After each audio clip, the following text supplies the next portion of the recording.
Hey there. Should I won't do myself. I'm just going to show Michelle. Okay? Hello. Hi, Michelle. Hi. Hey, we're here with Michelle Nolan, who, as I've always said before, is I read tons of articles from her ever since I was 12 years old.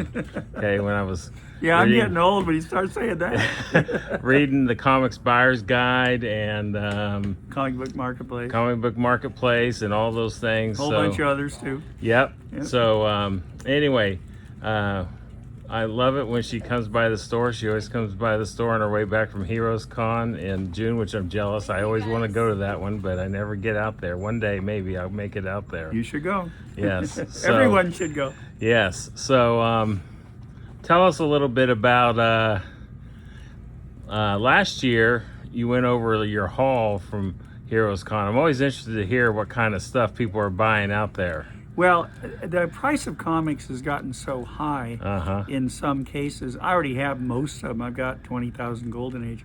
But the comics that they still want, I don't want to be paying a couple $100 for comics. Yeah. Because I just don't have that kind of money right now. But I do collect the more inexpensive humor books from the 40s to the 80s, and especially the teen humor. I wrote a big book on that 6 years ago. Yeah. And so I picked up about 122 vintage comics, from all types, and mainly the Archie series, because I'm trying to collect.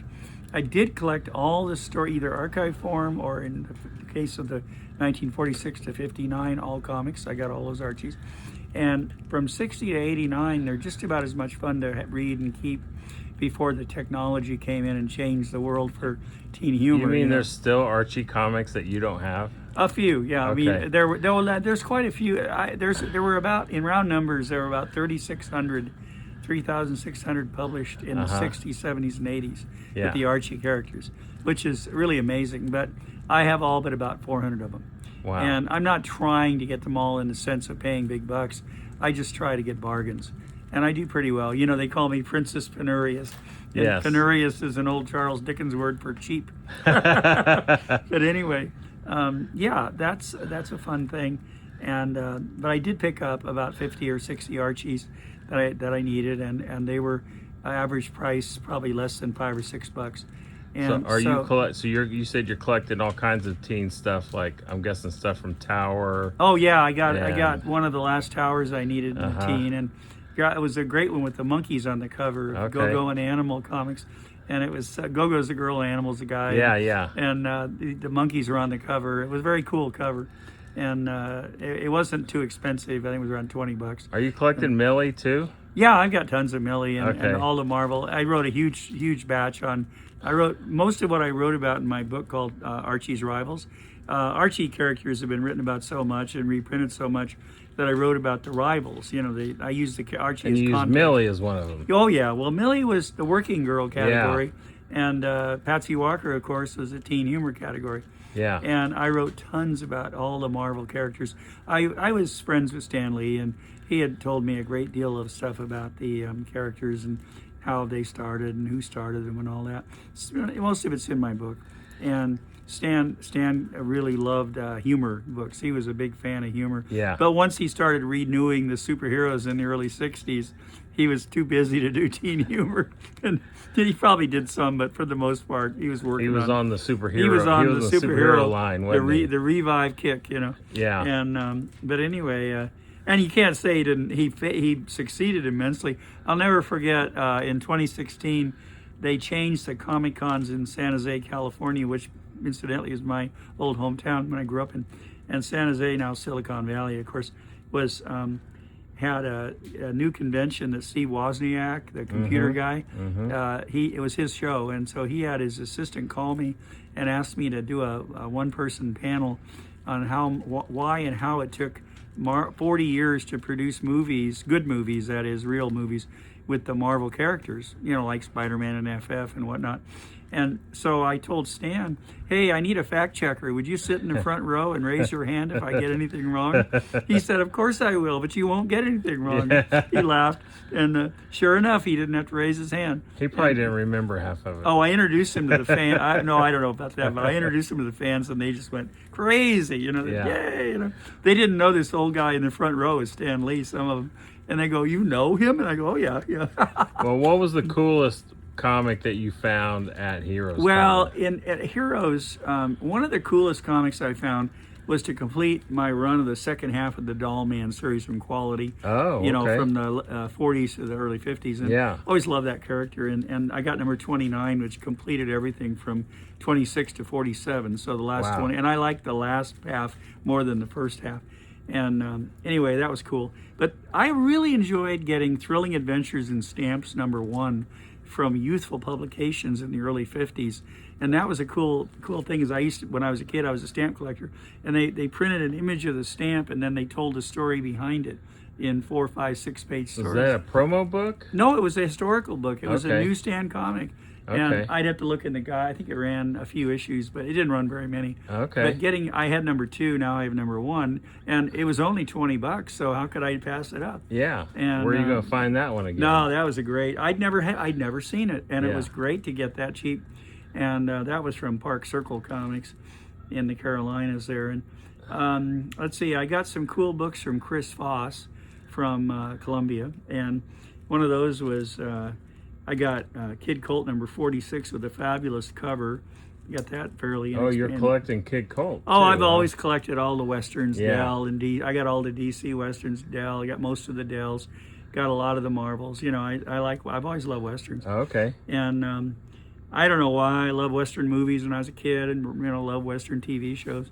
I can still tell you all about the western TV shows. I've started to enjoy them also in my old. YouTube has an awful lot of them. Yeah. So let's see. There were other comics that I got. A lot of Archie. Oh, I got a lot of cheap Little Dots and Richie Riches, and with some of them have just great covers. And they're good, fun reading, but the covers are what I really love on Harvey. The dot covers are cool. Some of them are so cool. Yeah. And I got this one that was just really funny. And I just love that. And I got an awful lot of comics from the 60s, 70s, and 80s. Granted, not mint, but mostly either good or very good, but still more than acceptable. And I got them for less than $5 each. That was very cool.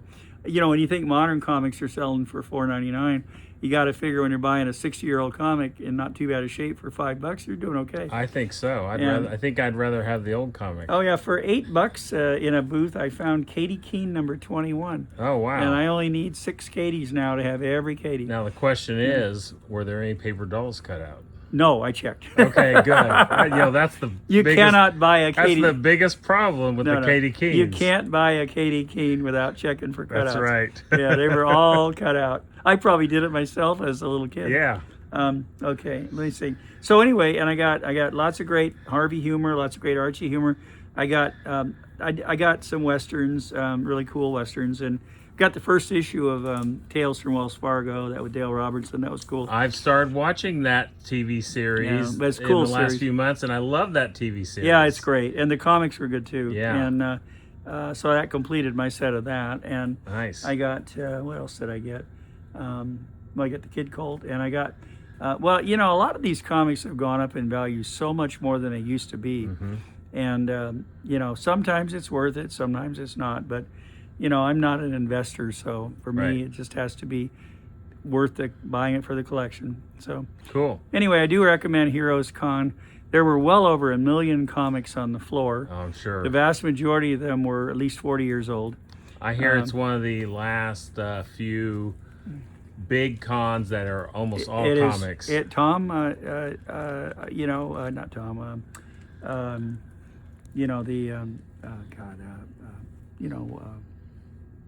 Shelton Drum. Yeah, Shelton. Yeah. He runs the great. In my book, it's the best show in America. And I love the 2 major pulp shows, which also have a lot of comics. But the Shelton runs. He's committed to running a great comic store, comic show, and he he has tons of artists, and it's not like he ignores guests or anything like that. He has plenty of them, but he also doesn't have a lot of non-comics merchants. Yeah. You know, he stresses comic books. That's great. And I think it's great. To me, it's the best show. He's run it every year except 2020 since 1982. And it's easily the best show in America, in my opinion. I got to get out there sometime. You've got to go. You Okay. really have to go. It is an overwhelmingly... Next year, Lisa, I'm going. It's a... There you go. She's not going to give me the checkbook. Lisa, we know who's boss around here. That's right. No, but seriously, Awesome. I couldn't recommend Heroes more.